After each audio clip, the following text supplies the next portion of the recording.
Jadi ini roti udah kita potong-potong ya per slice ya. Kita lihat dalamnya semua. Dan nih lubangnya besar-besar ya. Nih. Semuanya cantik-cantik. Jadi ini kalau fermentasinya benar, starternya dipelihara dengan benar, hasil rotinya seperti ini.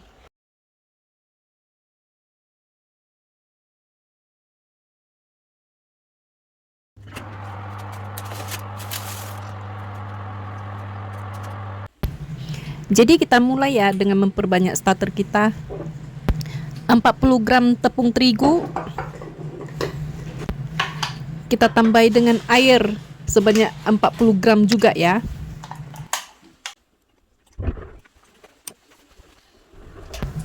Lalu campurkan starter kita. Ini beratnya 20 gram ya, lebih kurang.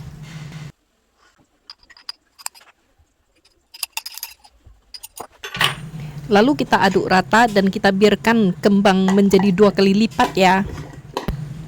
Ini kita simpan di tempat yang hangat di rumah kita ya.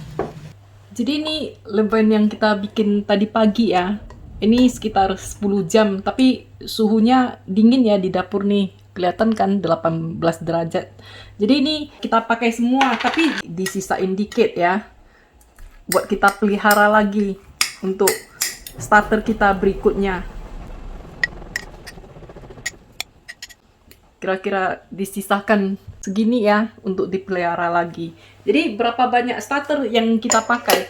Kalau suhunya dingin seperti hari ini ya, boleh pakai banyak.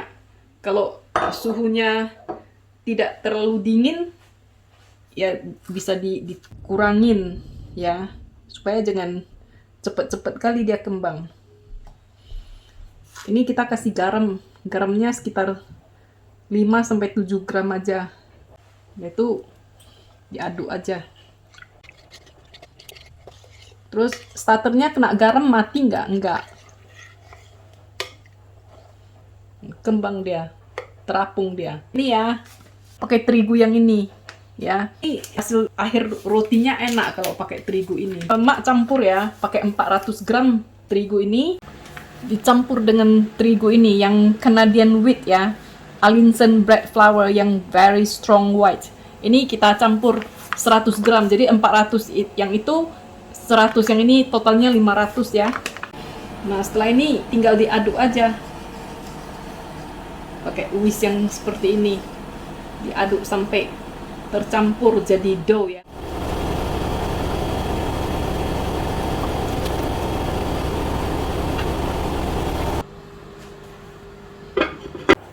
Setelah kita biarkan 30 menit ya, ini kita kasih coil foil yang pertama ya.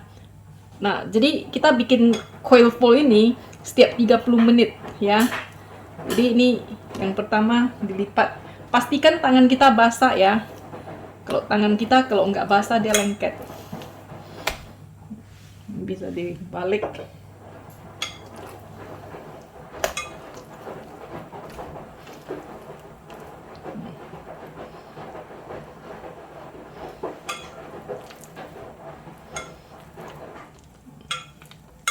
Udah gini aja ya, dibiarkan lagi 30 menit.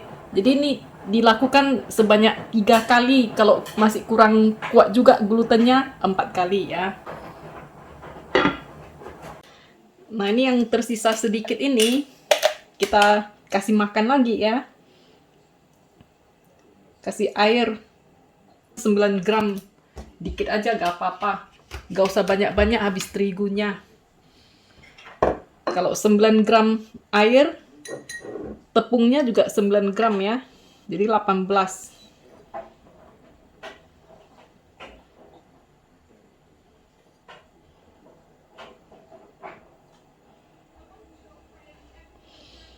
Nah, udah, ini diaduk. Diaduk rata, terus dikasih tutup, dibiarkan sampai besok kembang dia double. Diambil sedikit, kasih lagi 8 gram atau 10 gram air dan 10 gram atau 8 gram terigu, lanjut lagi. Jadi pasti ada sedikit yang dibuang, sedikit dipelihara, berkelanjutan setiap hari ya. Jadi gitu caranya kita menjaga starter kita ya. Kalau kita pakainya cuman sedikit gitu kan, nggak sayang-sayang terigu. Selang setengah jam kemudian, ini coil foil yang kedua ya. Tangan basah ya.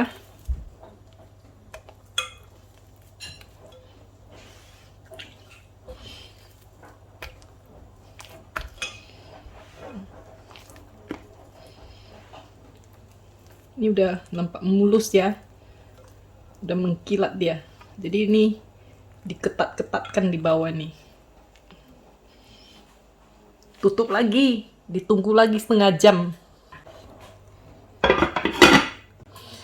Siap-siap untuk coil foil yang ketiga kali ya. Nah ini dia makin kembang ya. Terus tangan mesti basah ya. Nah ini lihat nih, udah terbentuk glutennya ya. Nah ini udah kuat nih glutennya. Jadi kalau misalnya udah 3 kali selang setengah jam gitu ya, terus masih juga kurang kuat glutennya, itu kita bisa bikin 4 kali. Tapi ini nampaknya udah cantik, udah kuat glutennya ya. Nah ini udah bagus ya. Ini Mak mau biarkan dia, biar dia kembang ya. Dibiarkan sampai dia udah kembang, baru kita bentuk ya. Jadi jangan lupa ditutup, asal setiap selesai di fold ditutup ya, supaya jangan kering ya. Nah ini bak fermentationnya udah selesai ya. Jadi kalau tanya berapa lama bak fermentationnya supaya kita tahu udah selesai, waktunya itu nggak bisa ditentukan. Itu tergantung banyaknya starter yang kalian pakai, kemudian suhu ruangan saat kalian membuat sourdough bread ini ya. Kalau panas ya dia cepat, kalau dingin ya lambat, tergantung ya. Jadi caranya supaya tahu dia itu fermentasinya udah selesai atau belum, itu kalau kalian bagi pemula ya, digunting dikit, dimasukkan ke air. Kalau dia terapung itu tandanya udah selesai ya. Nah ini tepung beras ya, taburi di permukaannya supaya berasa kering, jangan lengket-lengket ya, jangan kebanyakan juga ya. Terus jangan pakai tepung terigu ya, pakai tepung beras.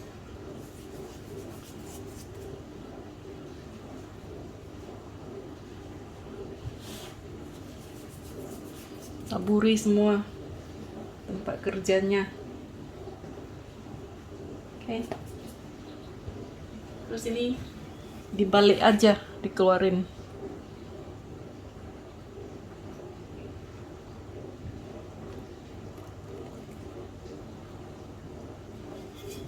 Nah ini dia keluarnya bersih tuh. Nah ini udah dikeluarin nih, mesti kita bulatkan ya.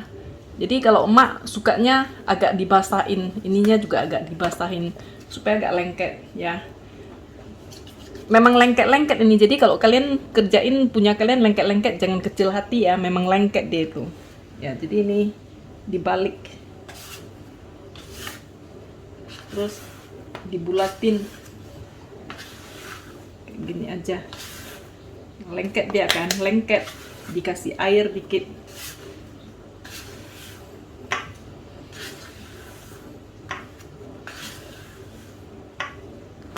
Dibulatin supaya permukaannya ketat ya. Nah kalau udah dibulatin gitu, diistirahatkan barang setengah jam supaya dia relax ya. Jadi sementara kita menunggu, kita bisa cuci-cuci dulu ya setengah jam. Lalu kita basketnya itu kita kasih tepung juga ya. Nah jadi ini keranjangnya ini kita kasih tepung juga ya, kasih tepung beras.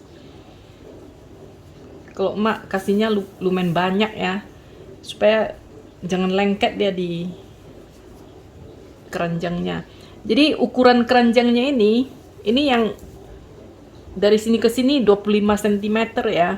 Jadi yang 25 cm ini pilih juga yang kedalamannya dalam ya. Ada yang 25 cm across gitu ya, tapi dalamnya itu agak dangkal. Yang agak dangkal itu nanti kalau rotinya udah kembang, dia itu kurang dalam dia, nanti rotinya meluber gitu. Kalau kurang dalam, kalau gak kita fermentasi sampai dia naik kali, nanti dia juga rotinya keras ya, dan lubangnya gak besar-besar juga. Jadi kadang-kadang Kita bikinnya kok, kenapa rotiku lubangnya nggak besar-besar?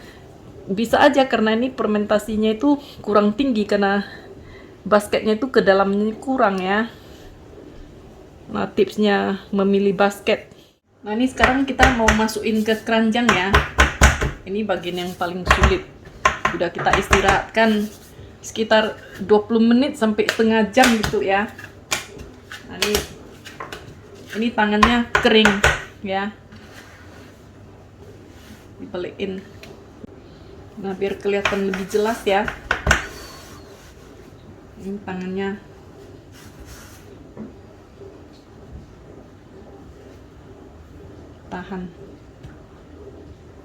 Tahan ya, kemudian ditarik ini ya, tarik.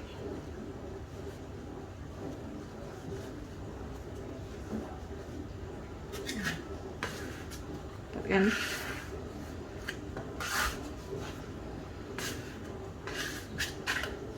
cantik dia kan, nih bisa kita tarik ya, bisa kita tarik ke bawah terus ditekan supaya lengket ya. Terus ini juga bisa tarik ke bawah, ditekan supaya nyatu ya. Nah, ini udah gini boleh kita angkat ya, boleh kita angkat dan masukkan ke keranjangnya ya.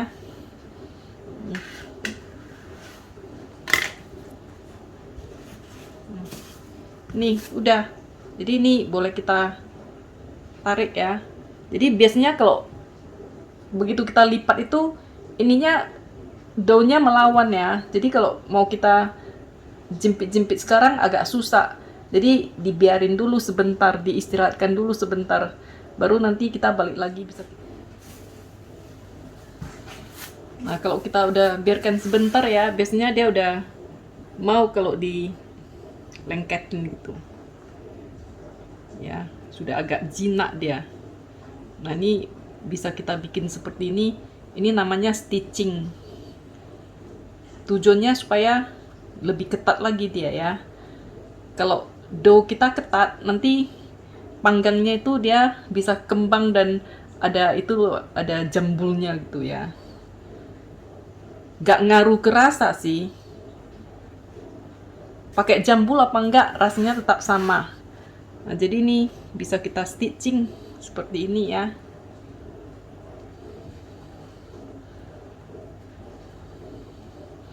Nah, ini udah gini siap dimasukkan ke kulkas. Jadi biasanya mak bikinnya malam, masukkan ke kulkas, besok paginya dipanggang ya. Jadi ini kita masukkan ke kulkas 8 jam. Ada yang suka ditutup ya, tapi kalau mak nggak tutup, mak langsung gitu aja ya.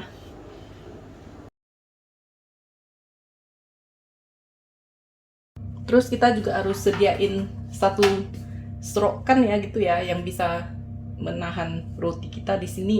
Terus jangan lupa kertas roti ya, atau baking parchment ya, yang anti lengket itu, supaya nggak lengket kalau langsung ditaruh di sana, lengket itu nanti. Atau langsung ditaruh di sini karena nggak mak tepungin rotinya ya, walaupun ditepungin tuh nanti nggak bisa diturunin, lengket. Jadi ini kita taruh ini supaya bisa slide masuk ya. Dan pastinya lem untuk mengskor roti kita ya.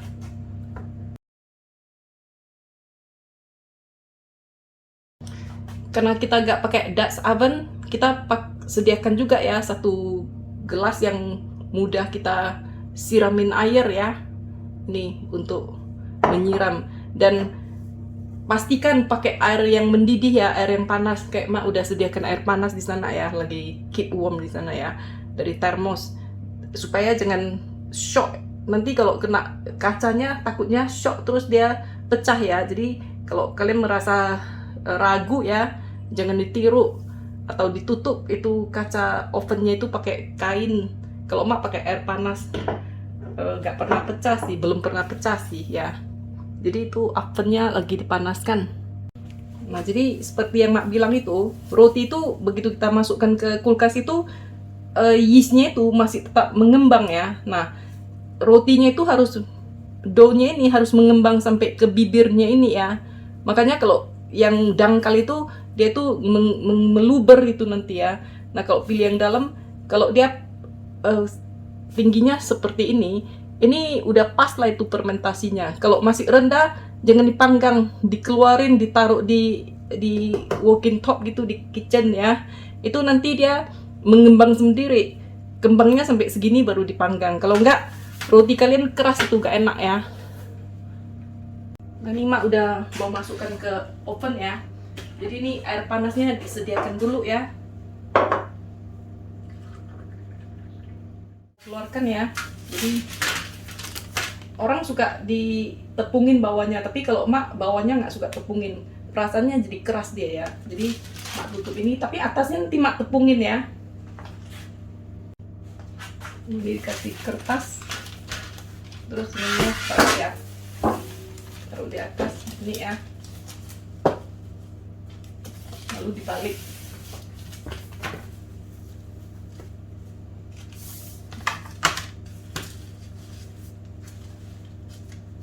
Ya, terus ini terigu ya, terigu biasa bukan tepung beras ya. Ini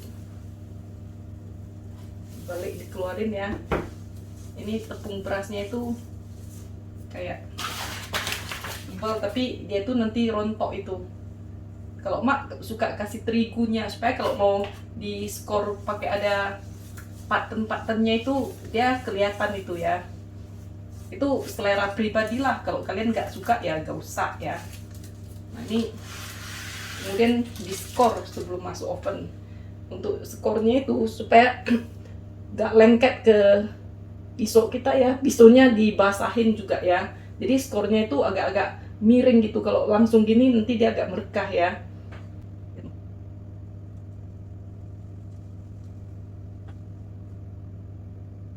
Skornya yang dalam.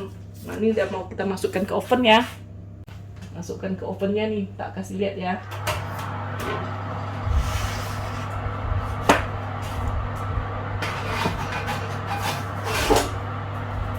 Terus Mak siram air di bagian bawahnya oven. Tapi bawahnya oven Mak itu pakai ini ya, pakai liner. Pakai liner ya. Udah tuh langsung matikan ovennya. Matikan sekitar 5 menit gitu. Ya, baru dihidupkan lagi. Setelah 5 menit ya, ini bisa kita hidupkan ovennya kembali ya. Tapi kita set suhunya ke 220 ya. Ini dibakar sekitar berapa menit ya, kita lihat nanti. Biasanya bakar roti itu bisa kita buka tutup ovennya itu, lihat warnanya kalau udah pas yang kita mau itu ya udah keluarin. Ada yang suka lebih hitam, ada yang suka lebih putih gitu ya. Nah, jadi kita tunggu aja nih, oke? Kayaknya udah mateng nih rotinya. Kita keluarin aja ya.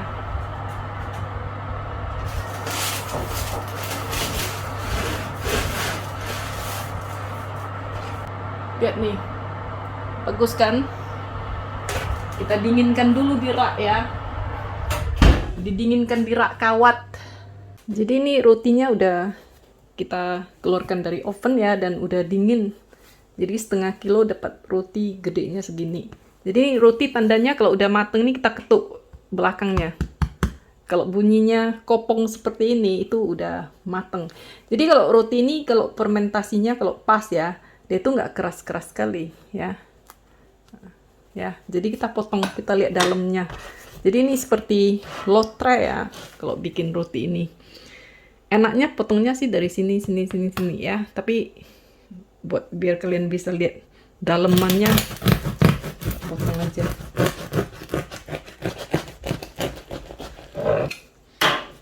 Dalamnya seperti ini ya teman-teman.